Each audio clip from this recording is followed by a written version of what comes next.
प्रिय व्यूअर, यह वीडियो अंग्रेजी में भी उपलब्ध है। देखना चाहें तो आप हमारे इंग्लिश चैनल दृष्टि IAS इंग्लिश पर जाएं। आपकी सुविधा के लिए इस वीडियो के डिस्क्रिप्शन में इंग्लिश वीडियो का लिंक भी दिया गया है। नमस्कार दोस्तों, आपका स्वागत है दृष्टि IAS एडिटोरियल एनालिसिस के एक नए एपिसोड में। इस एडिटोरियल एनालिसिस में हम 3 चीज़ें करते हैं। पहला, एडिटोरियल का लिंक स्थापित करते हैं UPSC सिलेबस के साथ। दूसरा, एडिटोरियल के की पॉइंट्स को समझते हैं। और तीसरा, एडिटोरियल में आए हुए की कॉन्सेप्ट्स जो कि एग्जाम की दृष्टि से महत्वपूर्ण हैं, उन पर भी चर्चा करते हैं। तो आइए शुरू करते हैं आज का एडिटोरियल एनालिसिस। आज का एडिटोरियल हमने द हिंदू से लिया है और ये 25 तारीख को आया है।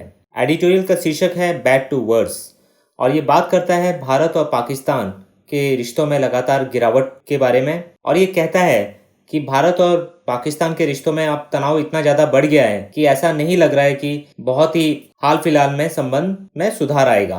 तो आइए अब देखते हैं इसका सिलेबस के साथ लिंकेज। तो ये लिंक होता है डायरेक्टली GS पेपर 2 के साथ, जहाँ की अंतर्राष्ट्रीय संबंध एक इम्पॉर्टेंट टॉपिक है और साथ ही साथ इसके अंतर्गत ये भारत और उसके पड़ोसी देशों के साथ रिश्ते, इससे संबंध रखता है। ये GS पेपर 3 के इंटरनल सिक्योरिटी वाले एरिया से भी संबंध रखता है, क्योंकि पाकिस्तान भारत में आतंकवादी गतिविधियों को प्रोत्साहन हमेशा से देता रहा है, उनको संरक्षण देता रहा है ऐसे टेररिस्ट ग्रुप्स को। तो ये इंटरनल सिक्योरिटी से भी लिंक होता है। तो सिलेबस के साथ लिंक स्थापित करने के बाद आइए देखते हैं इसके की पॉइंट्स। तो की पॉइंट्स में जाने से पहले आइए देखते हैं भारत और पाकिस्तान को मैप पर। तो इस मैप में आप देख सकते हैं भारत और पाकिस्तान, और यहाँ हमें पता होना चाहिए कि भारत और पाकिस्तान की जो सीमा है इसको रेड क्लिफ लाइन कहा जाता है, और जो अंतर्राष्ट्रीय बॉर्डर है वो जो लाइन ऑफ एक्चुअल कंट्रोल के बाद यहाँ अंतर्राष्ट्रीय बॉर्डर शुरू हो जाता है। और गुजरात के साथ जो सीमा सिंध प्रांत है जो पाकिस्तान का, उससे जो लग रही है, यहाँ भी एक डिस्प्यूट है, टेरिटोरियल डिस्प्यूट, जिसके बारे में आपको पता होना चाहिए। ये सर क्रीक जो रान ऑफ कच्छ है उसमें सर क्रीक एरिया को लेके भी डिस्प्यूट है। और LOC में तो खैर डिस्प्यूट है ही दोनों देशों के बीच में। इसके अलावा सियाचिन ग्लेशियर जो कि यहाँ है इस जगह, तो इसको लेकर भी दोनों देशों के बीच में विवाद है। फिर यहाँ आपको पता होना चाहिए कि जम्मू एंड कश्मीर से ही निकलने वाले जो नदियाँ हैं उनको लेके भी भारत और पाकिस्तान के बीच में इंडस वाटर ट्रीटी साइन हुई है। और ये जो ट्रीटी है वर्ल्ड बैंक के मध्यस्थता से साइन हुई थी। और इस ट्रीटी के अनुसार जो 3 वेस्टर्न रिवर्स हैं उनको पाकिस्तान को दिया गया है, और जो 3 ईस्टर्न रिवर है वो भारत के पास हैं। तो जो वेस्टर्न रिवर्स हैं ये आपको पता होना चाहिए, इनमें आते हैं इंडस, झेलम और चनाब। जबकि जो 3 ईस्टर्न रिवर हैं इसमें आते हैं रावी, ब्यास और सतलज। तो ये आपको एग्जाम की दृष्टि से पता होना चाहिए। और जो राज्य और यूनियन टेरिटरीज पाकिस्तान के साथ बॉर्डर टच कर रहे हैं उनके बारे में भी हमें पता होना चाहिए। तो एक गुजरात, दूसरा राज्य है राजस्थान, तीसरा राज्य है पंजाब। इसके अलावा जो यूनियन टेरिटरी पाकिस्तान के साथ बॉर्डर शेयर कर रही है उसमें एक है जम्मू कश्मीर और दूसरी यूनियन टेरिटरी है लद्दाख। आइए आप देखते हैं कि अभी जो हाल का मसला है दोनों देशों के बीच में वो किस बात को लेकर है। तो हाल में ही भारत ने पाकिस्तान को ये कहा है कि आप अपने जो डिप्लोमेटिक मिशन है, यानी कि जो हाई कमीशन है पाकिस्तान का भारत में, वहाँ जो स्टाफ की संख्या है उसमें 50% की कमी लाइए। और अभी दोनों देशों के बीच में ये समझौता है कि 110 स्टाफ रह सकते हैं दोनों के हाई कमीशन में, और अब इस संख्या को 55 तक लाया जाएगा, वो भी 7 दिनों के अंदर। ऐसी ही कार्यवाही पाकिस्तान ने भी भारत का जो हाई कमीशन है इस्लामाबाद में उसको करने के लिए कहा है। और इससे पहले जब ये आखिरी बार ऐसा किया गया था भारत के द्वारा तो वो था 2001 में, जबकि भारतीय संसद पर पाकिस्तान स्पॉन्सर टेररिस्ट के द्वारा हमला किया गया था, उसमें जैश ए मोहम्मद ग्रुप शामिल था। और उसके बाद भारत ने ये निश्चय किया था कि डिप्लोमेटिक रिलेशंस को कम किया जाएगा पाकिस्तान के साथ, और तब भी ये संख्या घटाई गई थी। और यहाँ एक और बात हमें जाननी चाहिए कि अगस्त 2019 में जब जम्मू कश्मीर रीऑर्गेनाइजेशन किया गया, इनको यूनियन टेरिटरी बनाया गया जम्मू एंड कश्मीर और लद्दाख की यूनियन टेरिटरी, और आर्टिकल 370 को रिवोक किया गया, तब पाकिस्तान ने जो भारत के हाई कमिश्नर थे पाकिस्तान में उनको वापस जाने के लिए कहा। और तब से दोनों देशों के जो हाई कमीशन है उसमें हाई कमिश्नर की पोस्ट पे कोई व्यक्ति नहीं है, यानी कि दोनों देशों के तरफ से जो डिप्लोमेटिक रिलेशंस है उनको डाउनग्रेड कर दिया गया था पहले ही। यहाँ हमें ये भी समझना चाहिए कि भारत के लिए जो पाकिस्तान है ये एक बहुत बड़ी दुविधा है, क्योंकि एक और तो पाकिस्तान सबको पता है कि स्टेट स्पॉन्सर ऑफ टेररिज्म है, आतंकवाद को खुली रूप में समर्थन देता है, खासतौर से भारत के खिलाफ एक असिमेट्रिक वॉरफेयर में लगा हुआ है, जिसके द्वारा वो सीधे युद्ध नहीं कर रहा है लेकिन टेररिस्ट ग्रुप्स को भारत में भेजता है यहाँ वायलेंस करने के लिए, यहाँ नुकसान पहुंचाने के लिए। और कई सारे जो टेरर ग्रुप्स हैं जो भारत में आतंकवादी घटना को अंजाम देते हैं उनको संरक्षण प्राप्त है पाकिस्तान के द्वारा। और यही नहीं, पाकिस्तान कई सारी डिसइंफॉर्मेशन कैंपेन यानी कि भारत के बारे में झूठी और गलत बातें भी विश्व भर में फैलाता है, खासतौर से ऐसे मल्टीलेटरल फोरम्स में जैसे कि यूनाइटेड नेशंस हो गया, जैसे कि ऑर्गेनाइजेशन ऑफ इस्लामिक कोऑपरेशन हो गई। तो यहाँ लगातार भारत विरोधी गतिविधियां इसकी चलती रहती हैं। और एक और महत्वपूर्ण बात है कि ये चाइना के साथ बहुत अच्छे संबंध हैं और दोनों देश चाइना और पाकिस्तान एक दूसरे के ऑल वेदर फ्रेंड है, यानी कि हर मौसम में इनकी दोस्ती है। और इनकी दोस्ती की मुख्य वजह एंटी इंडिया सेंटीमेंट भी है। तो इन सब बातों को देखकर तो ये लगता है कि पाकिस्तान के साथ किसी भी तरीके की वार्ता करना या किसी भी तरीके के राजनयिक संबंध रखना का कोई फायदा नहीं है।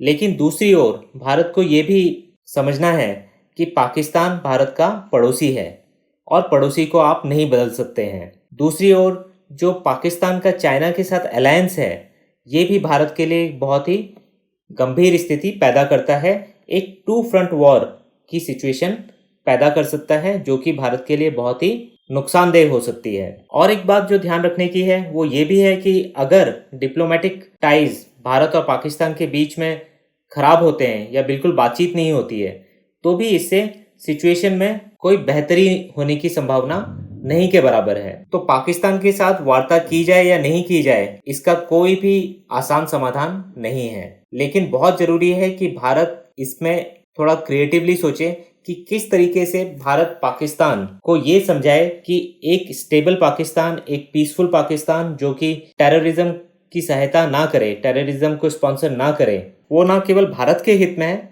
लेकिन सबसे ज्यादा पाकिस्तान के खुद के हित में है। तो इस बैकग्राउंड के बाद आइए देखते हैं एडिटोरियल के की पॉइंट्स। तो एडिटोरियल भी बताता है कि भारत और पाकिस्तान के संबंधों में लगातार तनाव बढ़ता जा रहा है और अब ऐसा लग रहा है कि बहुत ही जल्दी में ये संबंध नहीं सुधरेंगे। और एडिटोरियल में आगे बताया गया है कि दोनों देशों ने टिट फॉर टैट यानी जैसे को तैसा कार्रवाई की है और एक दूसरे को ये कहा है कि वो अपने अपने उच्चायुक्त यानी कि डिप्लोमेटिक मिशंस में जो कर्मचारी हैं उनकी संख्या में 50% कमी लेकर आए। और 23 जून को भारत सरकार ने इस निर्णय को पाकिस्तानी उच्चायोग को एक डिमार्श इशू करके बताया है। यहाँ हमें पता होना चाहिए कि डिमार्श क्या होता है।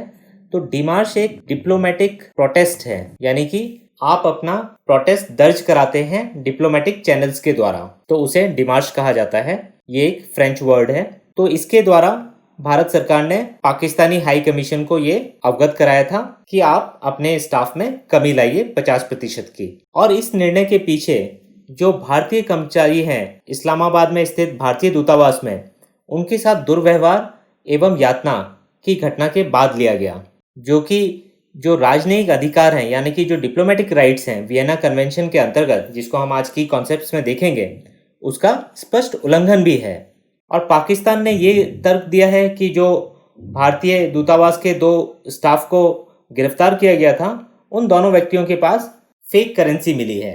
लेकिन ऐसा लगता है कि ये कार्रवाई पिछले महीने 2 पाकिस्तानी उच्चायोग के अधिकारियों को जासूसी के आरोप में भारत से निकल जाने के आदेश के परिणाम स्वरूप किया गया है। और भारत ने जो पाकिस्तान दूतावास को ये कहा है कि आप अपनी संख्या में कमी लाइए, उसके पीछे एक कारण ये भी है कि भारत का मानना है कि पाकिस्तान उच्चायोग के अधिकारी लगातार आतंकी संगठनों के संपर्क में हैं और उन्हें प्रोत्साहित करते हैं।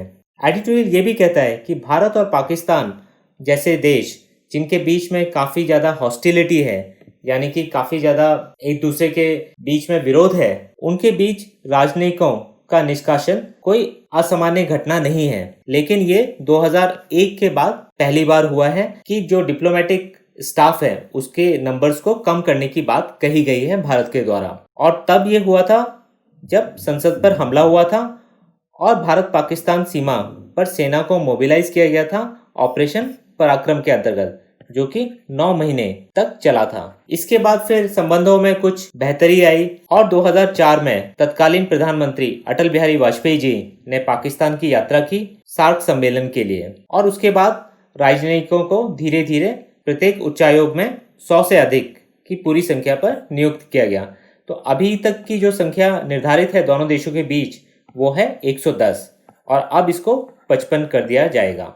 तो भारत और पाकिस्तान के बीच में जो संबंध हैं वो लगातार पिछले कुछ वर्षों से खराब होते जा रहे हैं और इनके पीछे 2019 का पुलवामा हमला, उसके बाद की बालाकोट हवाई हमला भारत के द्वारा, और फिर 5 अगस्त का जो फैसला लिया गया भारत सरकार के द्वारा जिसमें कि आर्टिकल 370 को रिवोक किया गया और जम्मू कश्मीर का पुनर्गठन किया गया 2 यूनियन टेरिटरीज में। तो इसके बाद से लगातार दोनों देशों के बीच संबंध खराब हुए हैं क्योंकि पाकिस्तान ने इसको भारत का आंतरिक मामला ना मानते हुए इस पर राजनीति करने की कोशिश की है और हर इंटरनेशनल फोरम पे इस मामले को उठाने की कोशिश की है, जिसमें पाकिस्तान को बहुत ज़्यादा सफलता नहीं मिली क्योंकि भारत के जो डिप्लोमेसी है उसने बहुत ही अच्छे तरीके से इस चीज़ को काउंटर किया।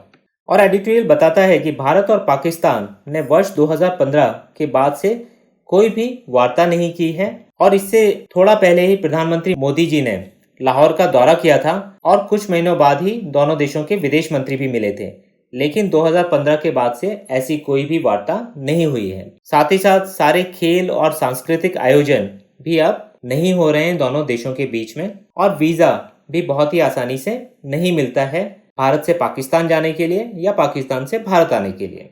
सिर्फ जो करतारपुर कॉरिडोर ही एक मात्र ऐसी चीज है जहां भारत और पाकिस्तान ने सहयोग किया है और इसको एक अपवाद के रूप में देखा जा सकता है।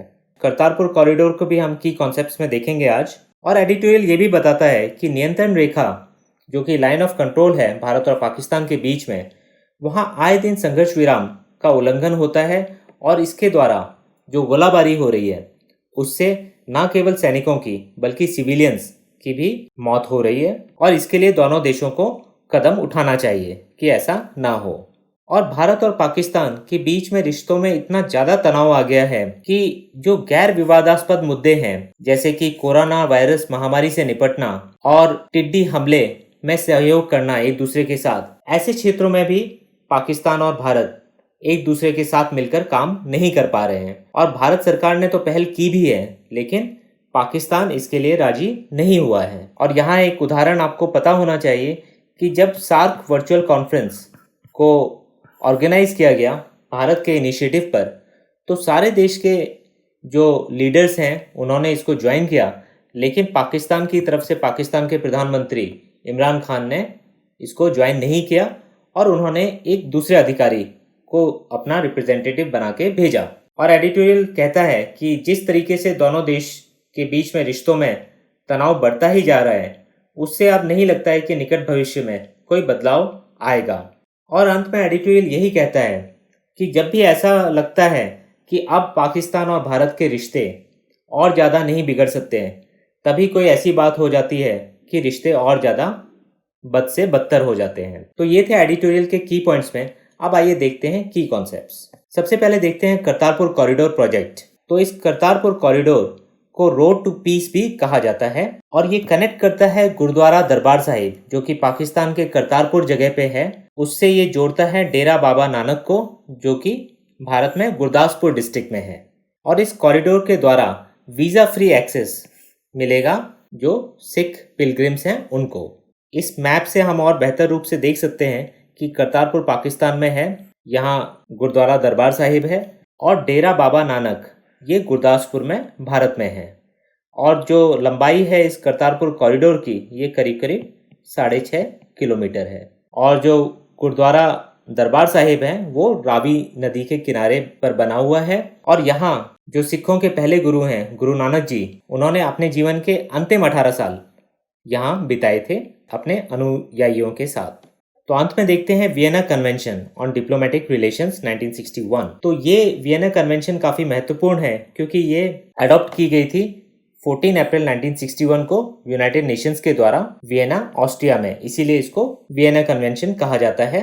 और भारत ने भी इस कन्वेंशन को रेटिफाई किया हुआ है।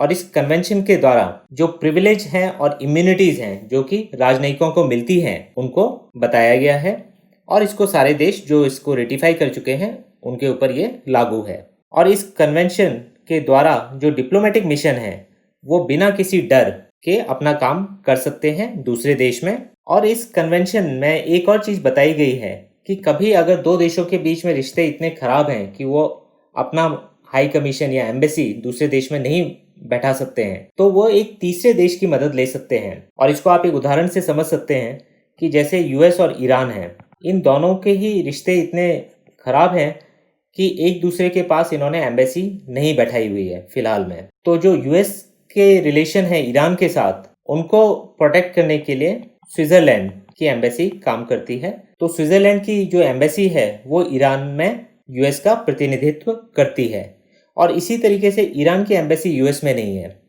तो यहाँ ये काम पाकिस्तान की एम्बेसी के द्वारा किया जाता है जो कि ईरान के इंटरेस्ट को यूएस में प्रोटेक्ट करती है। तो ये भी वियना कन्वेंशन के द्वारा अलाउ किया गया है। और यहाँ एक और चीज़ हमें पता होनी चाहिए कि जो आर्टिकल 31 है वियना कन्वेंशन का, ये जो डिप्लोमेटिक मिशन के सदस्य हैं किसी भी देश के, उनको छूट देते हैं क्रिमिनल और सिविल लॉ से दूसरे देश के। यानी कि अगर कोई सिविल या क्रिमिनल अपराध उनसे हो जाता है तो भी उन्हें डिप्लोमेटिक इम्यूनिटी मिलती है। और जो आर्टिकल 22 है इस कन्वेंशन का, वो इस पे रोक लगाता है कि जो होस्ट कंट्री है उसके एजेंट्स एम्बेसी के अंदर घुस पाए बिना जो एम्बेसी के हेड हैं उनकी परमिशन के बिना। तो ये भी आर्टिकल 22 करता है। तो यहाँ ये आर्टिकल 31 जो डिप्लोमेटिक इम्यूनिटी प्रोवाइड कर रहा है, और आर्टिकल 22 जो ये कहता है कि बिना हेड ऑफ एम्बेसी की आज्ञा के जो होस्ट कंट्री है उसके लोग भी एम्बेसी के अंदर नहीं घुस सकते हैं। तो ये था आज के एडिटोरियल में। अब आइए देखते हैं किस प्रकार के सवाल पूछे जा सकते हैं प्रीलिम्स और मेंस में। तो प्रीलिम्स में आपसे पूछा जा सकता है करतारपुर कॉरिडोर के बारे में कि वो कौन से गुरुद्वारा और कौन सी श्राइन को जोड़ता है। तो गुरुद्वारा दरबार साहिब जो कि करतारपुर में है उसको जोड़ता है डेरा बाबा नानक से जो कि गुरदासपुर में है, और ये 6.5 किलोमीटर लंबा कॉरिडोर है। आपको सिखिज्म के ऊपर भी सवाल पूछा जा सकता है, इनके गुरुओं के बारे में भी पूछा जा सकता है, कौन सी इंपॉर्टेंट श्राइन्स हैं इनके बारे में भी पूछा जा सकता है। एक सवाल आपसे डिमार्श के ऊपर भी पूछा जा सकता है। तो ये एक डिप्लोमेटिक प्रोटेस्ट होती है जो कि एक देश दूसरे देश के खिलाफ दर्ज कराता है अगर उसे कोई चीज का पता चलता है कि ये गलत तरीके से हुई है तब। ऐसे ही एक टर्म है नोट वर्बाल, ये भी काफी ज्यादा न्यूज में आता है, और ये एक बिना हस्ताक्षर का डिप्लोमेटिक नोट होता है जो कि थर्ड पर्सन में लिखा जाता है। तो ये थोड़ा इनफॉर्मल टाइप का होता है। आपको वियना कन्वेंशन के बारे में भी पता होना चाहिए, इसके कुछ इंपॉर्टेंट आर्टिकल्स जो कि डिप्लोमेटिक इम्यूनिटी प्रोवाइड करते हैं, तो इसके बारे में भी आपको जानकारी होनी चाहिए। यहाँ एक और चीज़ हमें पता होनी चाहिए कि एम्बेसी और हाई कमीशन इनमें क्या फ़र्क है। तो एम्बेसी और हाई कमीशन एक जैसे ही हैं, सिर्फ ये बात है कि हाई कमीशन जो शब्द है ये कॉमनवेल्थ कंट्रीज़ में ज़्यादा यूज़ होता है, और हाई कमीशन को जो हेड करते हैं उनको हाई कमिश्नर कहा जाता है, जबकि एम्बेसी को जो हेड करते हैं उनको एम्बेसडर कहा जाता है। काम लगभग इनके सेम है, सिर्फ ये कॉमनवेल्थ देशों की टर्मिनोलॉजी है हाई कमीशन वाली। और कुछ होते हैं कंसुलेट्स। कंसुलेट्स इनसे लोअर लेवल पे होते हैं हाई कमीशन या एम्बेसी से, और ये हो सकता है कि जो कैपिटल है किसी देश का उसके अलावा दूसरे शहरों में हो। तो जैसे यूएस का कॉन्सुलेट कलकत्ता में भी है, चेन्नई में भी है, और जगहों पे भी है। तो कॉन्सुलेट ज़्यादातर कुछ खास कामों के लिए होते हैं, इनमें स्टाफ की संख्या भी कम होती है जैसे कि वीज़ा प्रोसेसिंग वगैरह, तो वो होते हैं कॉन्सुलेट। अब आइए देखते हैं कि मेंस में किस प्रकार के प्रश्न पूछे जा सकते हैं। तो मेंस में पूछा जा सकता है आपसे भारत पाकिस्तान रिश्तों के बारे में कि ये कैसे खराब से और ज़्यादा खराब होते जा रहे हैं, और क्या स्टेप लिए जा सकते हैं दोनों देशों के द्वारा इनको बेहतर करने के लिए। एक सवाल ऐसा भी हो सकता है कि क्या पाकिस्तान के साथ नहीं बात करने की भारत की नीति सही है। तो इसके फेवर में पॉइंट्स और इसके अगेंस्ट में पॉइंट्स आपको पता होने चाहिए। एक और सवाल जो बन सकता है वो है पाकिस्तान और चाइना एक्सिस के ऊपर, और इससे भारत के लिए किस प्रकार का टू फ्रंट वॉर का संकट खड़ा होता है और भारत को इसके लिए क्या उपाय करने चाहिए। तो ये था आज के एडिटोरियल एनालिसिस में। फिर मिलेंगे एक नए एडिटोरियल के साथ। धन्यवाद।